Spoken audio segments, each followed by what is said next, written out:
ನಮಸ್ಕಾರ ಮತ್ತು ಆಗಮನ ಮಾಧ್ಯಮಕ್ಕೆ ಸುಸ್ವಾಗತ. ಇಂದಿನ ವಿಶೇಷ ಕಾರ್ಯಕ್ರಮಕ್ಕಾಗಿ ನಮ್ಮೊಂದಿಗೆ ಸೇರಿಕೊಳ್ಳಿ. ನಾಗಮಂಗಲ ಕರ್ನಾಟಕ ರಾಜ್ಯ ಸರ್ಕಾರಿ ನೌಕರರ ಸಂಘದ ನಾಗಮಂಗಲ ತಾಲೂಕು ಶಾಖೆಯ ಅಧ್ಯಕ್ಷ ಜಿವೈ ಮಂಜುನಾಥ್ ಅವರ ಅಧ್ಯಕ್ಷತೆಯಲ್ಲಿ ಅಂತಾರಾಷ್ಟ್ರೀಯ ಮಹಿಳಾ ದಿನಾಚರಣೆ ಕಾರ್ಯಕ್ರಮ ನಡೆಯಿತು. ವರದಿ ಬಿಎಚ್ ರವಿ, ಬೆಟ್ಟದ ಮಲ್ಲೇನಹಳ್ಳಿ.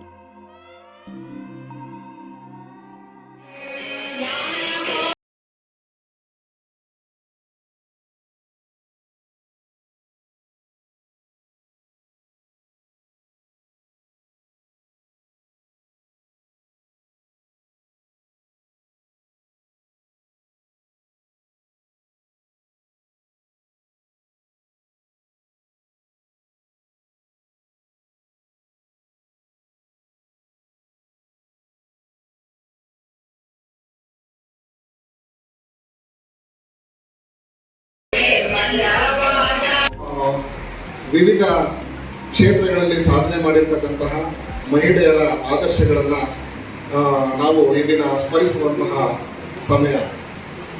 ಶಿಕ್ಷಣ, ಆರೋಗ್ಯ, ಸಂಸ್ಕೃತಿ, ಕಲೆ, ಸಾಹಿತ್ಯ, ವಿಜ್ಞಾನ, ತಂತ್ರಜ್ಞಾನ, ಬಾಹ್ಯಾಕಾಶ ಹೀಗೆ ಎಲ್ಲ ಕ್ಷೇತ್ರಗಳಲ್ಲಿ ನಮ್ಮ ಮಹಿಳೆಯರು ಸಾಧನೆ ಮಾಡಿದ್ದಾರೆ, ಕೆಲಸ ಮಾಡಿದ್ದಾರೆ. ಪುರುಷರಿಗೆ ಸಮಾನವಾಗಿ ಮಹಿಳೆಯರು ಎಲ್ಲ ಕ್ಷೇತ್ರಗಳಲ್ಲಿ ಸಾಧನೆ ಮಾಡಿರುವಂತಹ ಸಂದರ್ಭದಲ್ಲಿ ಅವರಿಗೆ ನಾವು ನೈತಿಕವಾಗಿ ಅವರಿಗೆ ಸ್ಥೈರ್ಯವನ್ನು ತುಂಬುವಂತಹ ಕೆಲಸವನ್ನು ನಾವು ಮಾಡಬೇಕಾಗಿದೆ. ಆ ನಿಟ್ಟಿನಲ್ಲಿ ಈ ಕಾರ್ಯಕ್ರಮ. ವಾಸ್ತವದಲ್ಲಿ ನಾವು ಶಿಕ್ಷಣ ಕ್ಷೇತ್ರದಲ್ಲಿ ಮಹಿಳೆಯರು ಸಾಕಷ್ಟು ಸಾಧನೆ ಮಾಡ್ತಾ ಇದ್ದಾರೆ.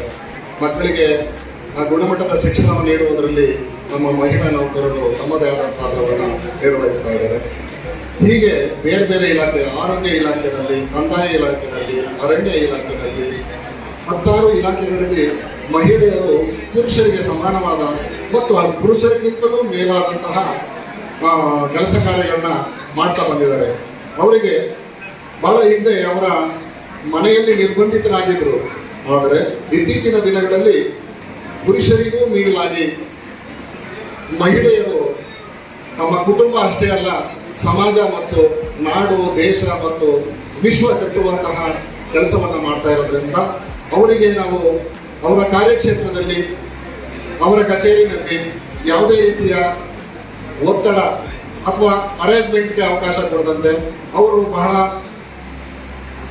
ನಿರ್ಭೀತಿಯಿಂದ ಸ್ವತಂತ್ರವಾಗಿ ಕೆಲಸ ಮಾಡುವಂತಹ ಅವಕಾಶವನ್ನು ಕಲ್ಪಿಸಿಕೊಡುವಂಥದ್ದು ನಮ್ಮ ಆದ್ಯ ಕರ್ತವ್ಯ.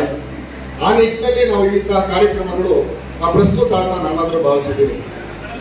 ಯಾವುದೇ ಮಹಿಳೆ ತಾನು ಮಾಡುವಂತಹ ಕಚೇರಿನಲ್ಲಿ ಅಥವಾ ಕ್ಷೇತ್ರದಲ್ಲಿ ನಿರ್ಭೀತಿಯಿಂದ ಸ್ವತಂತ್ರವಾಗಿ ಕೆಲಸ ಮಾಡಬೇಕು. ಅಂತಹ ಮಹಿಳಾ ಹಿತಾಸಕ್ತಿಯನ್ನು ಕಾಪಾಡುವಂತಹ ಜವಾಬ್ದಾರಿ ನಮ್ಮ ಮೇಲಿದೆ. ವಿಶೇಷವಾಗಿ ಸಂಘಟನೆಯಲ್ಲಿ ಕೆಲಸ ಮಾಡ್ತಾ ಇರ್ತಕ್ಕಂಥ ನಾವುಗಳು ಮಹಿಳೆಯರಿಗೆ ಎಲ್ಲ ರೀತಿಯ ಸೌಕರ್ಯಗಳನ್ನು, ಅವಕಾಶಗಳನ್ನ ಕೊಟ್ಟು ಅವರು ಈ ಸಮಾಜದ, ದೇಶದ ಅಭಿವೃದ್ಧಿನಲ್ಲಿ ಕೆಲಸ ಮಾಡಲಿಕ್ಕೆ ಅವಕಾಶ ಕೊಡಬೇಕು ಅಂತ ನಾವು ಅವರು ಭಾವಿಸ್ತೀವಿ. ದಯಮಾಡಿ ಯಾರು ವಿಡಿಯೋನ ಲೈಕ್ ಮಾಡಿ, ಚಾನಲ್ನ ಸಬ್ಸ್ಕ್ರೈಬ್ ಮಾಡಿ, ಬೆಲ್ ಬಟನ್ನ ಒತ್ತಿ. ಫೇಸ್ಬುಕ್ಕು, ಇನ್ಸ್ಟಾಗ್ರಾಮು, ಟ್ವಿಟ್ಟರ್ನಲ್ಲಿ ಫಾಲೋ ಮಾಡಿ, ಶೇರ್ ಮಾಡಿ, ಕಮೆಂಟ್ ಮಾಡಿ. ಧನ್ಯವಾದಗಳು.